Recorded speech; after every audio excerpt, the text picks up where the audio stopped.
करणवीर मेहरा एल्विश के पॉडकास्ट में पहुंचे हुए थे। अब देखो, बहुत लोगों को इस बात से भी थोड़ी सी ऐसी हुई बात कि करण क्यों गया है एल्विश के पॉडकास्ट में। यार देखो, यही तो रियलिटी है, सच यही है कि तुम चाहे किसी को भी बाहर सपोर्ट कर लो, कुछ भी कर लो, लेकिन जब काम करने का मौका मिलता है तो देखो, एल्विश को भी काम करना है और करण को भी काम करना है, तो वो क्यों ना जाए एल्विश के पॉडकास्ट में। भले ही एल्विश जो है वो रजत को सपोर्ट कर रहा था, तो मुझे नहीं लगता कि इसमें कुछ गलत है। दोनों गए, दोनों साथ में बैठे, दोनों ने साथ में बातचीत की, फन किया। आप सबको पता है कि अगर एल्विश का सरकाइज्म लेवल टॉप नॉच है तो करण कहीं से कम नहीं है। करण भी बहुत सरकास्टिक होता है और करण भी बहुत अच्छे से जवाब देना जानता है। तो कह सकते हैं कि दोनों एक साथ जब बैठे तो फिर मज़ा आया वो पॉडकास्ट देख के। अब ऐसे में विवियन का सवाल कैसे नहीं आ सकता था जब करण सामने हो। तो एल्विश ने पूछा भी कि विवियन के साथ दोस्ती आपकी 12 साल पुरानी है, फिर आपने पहचाना क्यों नहीं? क्यों आप पहचानना नहीं चाहते थे विवियन को वहाँ पे?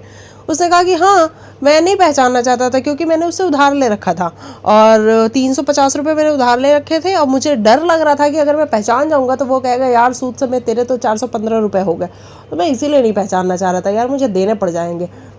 क्या कमाल का जवाब दिया है करण ने, है ना? तो जितना सरकास्टिक एल्विश हो सकता है उतना ही सरकास्टिक करण भी है और ये सारे आंसर सुन के मज़ा आया। वहीं रजत वाली बात भी सामने आई, जहाँ पे कि रजत करण ने कहा कि मेरी दाढ़ी अभी तक बची हुई है, इसका मतलब है मैं रजत से नहीं मिला हूँ। एल्विश ने कहा कि हाँ, वो ट्रिमर लेके घूम रहा है तो जो ढूंढ भी रहा है। वैसे मैंने उसको कहा है कि घर की बात घर में ही रहने दो, मत काटो, बाहर मिले तब काट देना। तो ये वाला सारा फन बैंटर हमें देखने को मिला।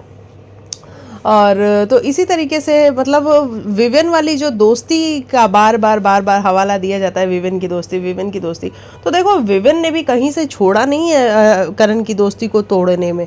विवियन हमेशा से करण के लिए गलत शब्द यूज़ करता रहा है। हालांकि बाद में वो चीज़ें बड़ी अजीब सी दिखने लगी, जहाँ पे विवियन हेल्पलेस दिख रहा था। नहीं तो उसने ही कहा है कि ये तो मजाक है, इसको तो हम मजाक की तरह ट्रीट करते हैं। और ये सारी बातें मैंने अपने पहले रिव्यूज़ में की हुई हैं, जहाँ पे विवियन ने वो सारी बातें की हुई। अब आप देखो, पार्टी हुई घर के अंदर, घर से बाहर निकलने के बाद एक सक्सेस पार्टी हुई, उसमें करण को इनविटेशन भी नहीं गया, जबकि नौरान ही अगर पार्टी वो कर रही थी, कंडक्ट कर रही थी, तो नौरान ही वो थी जिन्होंने कहा कि अविनाश तुम्हारा दोस्त नहीं है, अविनाश तुम्हारा दोस्त नहीं है, उससे अच्छा करण है। करण अगर दोस्त नहीं है तो दुश्मन भी नहीं है। नौरान ने ये बात घर के अंदर आके कही थी, लेकिन बाहर देखो, नौरान ने इनवाइट करण को नहीं किया, लेकिन उन्होंने अविनाश को इनविटेशन दिया। तो ये सारी चीज़ें बहुत क्लियरली दिख रही हैं कि कौन कैसा है, और जो बातें बिग बॉस के घर के अंदर होती हैं, बाहर की दुनिया उससे बहुत ज़्यादा अलग होती है। तो चलिए, बाकी आप लिखिएगा आपको क्या है कहना। वैसे अगर आपने एल्विश और करण का ये जो पॉडकास्ट है नहीं देखा तो जाके देखो, काफ़ी मज़ेदार है, एंटरटेनिंग है। आपको करण के आंसर सुन के बहुत अच्छा लगेगा।